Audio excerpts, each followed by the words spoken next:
Welcome back to 101 Tips for Interviewers and Interrogators. I'm your host, Stan Walters, and we're covering tip number 25.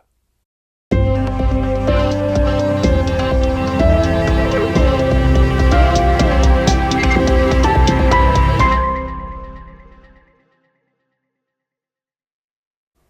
we're up to tip number 25 in our series of 101 Tips for Interviewers and Interrogators. I want you to think about the way the subject behaves towards you as the interviewer as you're conducting an interview or your interrogation. Now, in the past, we've focused quite a bit on body language and speech cues, obviously as a tool for spotting deception. But if we're stopping there, we're missing a lot more.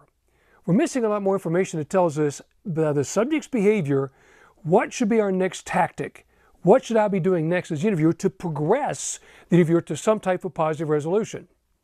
So your subjects react or respond to the particular dialogue. Now let's make the distinction between reaction and response. One of the best definitions I've ever heard or read was by the great motivational speaker Zig Ziglar. He said, think of reaction response this way. Let's say you have some medical condition, you're under treatment with the physician, and you go back in for a checkup and the doctor says you're having a reaction to your medication, a reaction to the treatment. Now, is it a positive thing or is it a negative thing? Of course, that's a negative.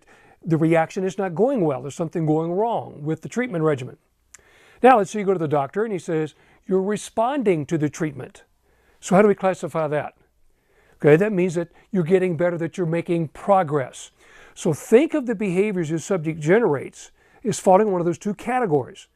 Now, we talked a little bit earlier about the 5 behaviors that subjects use of anger, depression, denial, bargaining, and acceptance. Of those first 4, anger, depression, denial, and bargaining, your subject's in a reaction behavior. And I want to think you think of reaction like this. If the subject's behavior stops progress, stalls progress, or diverts you away from some type of resolution. Follow that? Whatever the subject's doing, does it stop you in your tracks? Does it reverse the process? Does it block you, or does it divert you away? In those cases, you have to change your tactic to overcome that reaction. Now, a response, the subject statement, you'll hear by its content, tells you that they're ready to move forward, that there is a step to come, or they're looking for the next step or a progression toward resolution. That's when your subject is in acceptance, and it's time now to pull out some form of resolution to get an admission, a confession, but at least your subject's in compliance. So look at your behaviors from your subject in that form. Okay, yeah, we want to see if it's deception, obviously, but my end game is getting information. If they're in a reaction behavior, I'm not going to get that cooperation, not going to get that information. If they're in a response behavior, now we're making progress toward compliance. So take a look at those behaviors and pay attention to your subject's behavior responses and reactions to you. Hope you enjoyed number 25. We've got a great series going here now.